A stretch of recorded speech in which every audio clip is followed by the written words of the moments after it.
experience is much worse than before. Now, in COVID pandemic period, we have experienced the life is not going to be the same again. We are in the post-COVID period, and therefore hundreds and thousands of children have no access to the gadgets, and therefore we know about the digital divide. Now, as far as the conceptualization is concerned, I would like to once again mention, I read through an article published on education for global development, why education infrastructure matters for learning. It's in the context of Romania.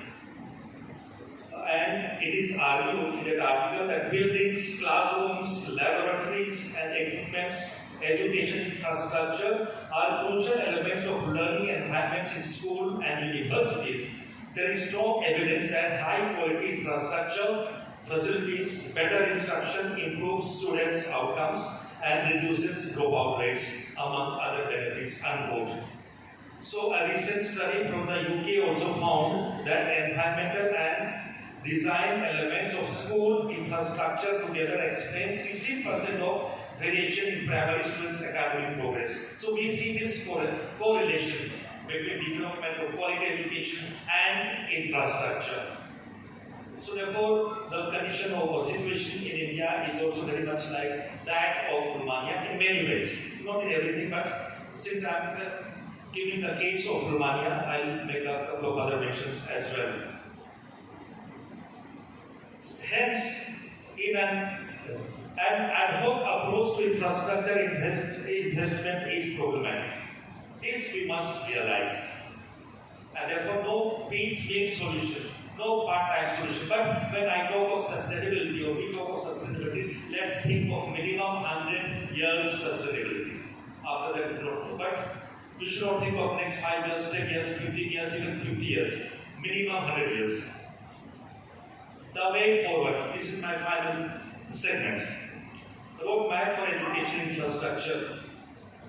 Significance of infrastructure. It is not only schools but higher educational institutions, and as I said, how do we create education hub in Jharkhand and what significant role CII can play in establishing that.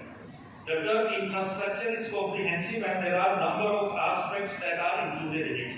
These include playgrounds, library facilities, laboratories, computer centers, language labs, technology, machinery, tools, boundary walls, drinking water, water harvesting, lightning conductor, hostel with whole facilities, CCTV cameras, equipment, so on and so forth.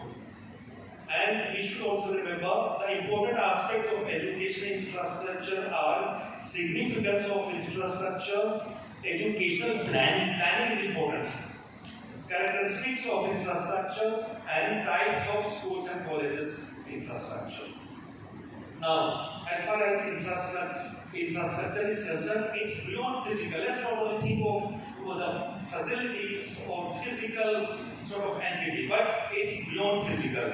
Education infrastructure is not only the physical facilities that are evident to our eyes in terms of buildings, spacious classrooms, good furniture, etc., but are also virtual, abstract things that we call service of the educators.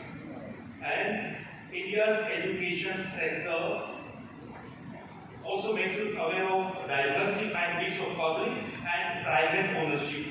There are numerous institutions across the country, from the pre-primary level all the way to the universal level, to cater to the needs of hundreds of millions of students that constitute over 1/3 of the country's population. Now, a couple of characteristics of infrastructure have been stated here. We should know that it's indispensable. If you want to give quality education, it's indispensable to prerequisites for development. No compromise. 3. Development of skills and abilities. They are part of education. And therefore, if you are thinking of investment in education, we need to take into account all these aspects as well. Education and personality development. Sustenance of better livelihoods. Partnership in bridging the gaps. Education is integral to the development of every every community and culture. So how do we strike a balance is a challenge before us.